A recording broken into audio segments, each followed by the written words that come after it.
What's up, guys? What's growing on? So actually it's not what's growing on today, it's what's ripening. So I recently posted some pictures of these sugar apples on my Instagram and Facebook page, and I couldn't believe how many questions I had. How do you eat that? What does the inside look like? So these are sugar apples, and these are in season right now in Florida. So we are in 9B. I actually have some hanging on some trees in the backyard, and if y'all are in Florida, these are really easy to grow. They can fruit in 4 years from seed. And we cannot grow cherimoya here. I get a lot of clients, cherimoya.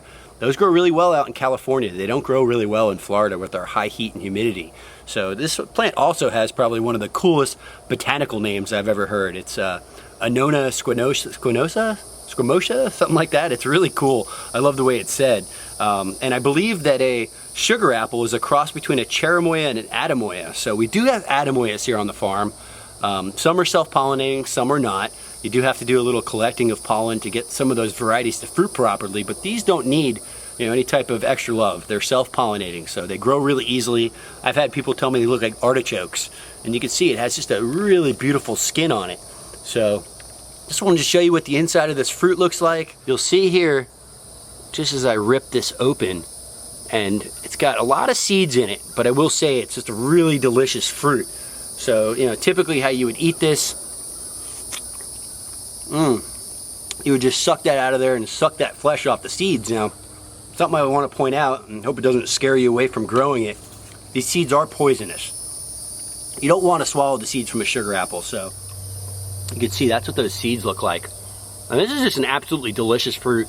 This is probably just a little bit overripe, and I know I'm going to get a question in my video, how do I tell when these are ripe? And typically speaking, they start to separate. They start to get wider here, in between these sections, and they actually will start to get little cracks. And you can see, this one's really soft. I'll crack this one open for you too. And everybody's gonna ask me this one too, what's the difference between the red and the green? And I would say nothing other than color. That really just comes down to personal preference. I don't taste any difference. Sometimes the greens are better, sometimes the reds are better. I really think it depends on the soil, depends on the location of the tree. So I have some of these in dappled light that do really well here, and it's not typical compared to most of my other subtropical fruit trees. So I always tell people, you want to plant something in the understory that's evergreen. Sugar apples actually lose leaves in the wintertime. I've stripped the leaves actually to promote a heavier fruiting the following year because we've had such mild winters that didn't drop all their leaves last year.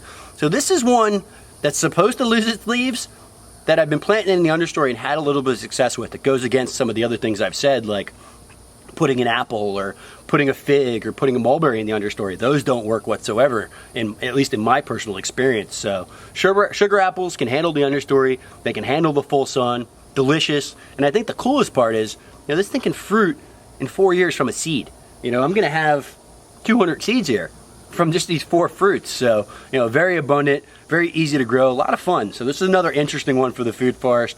I hope you all enjoyed. I know, get your fruit ready, you're jealous, you didn't get to taste it. I am virtually sharing sugar apple with you all. So thank you for watching my video. Sharing is caring. Please subscribe.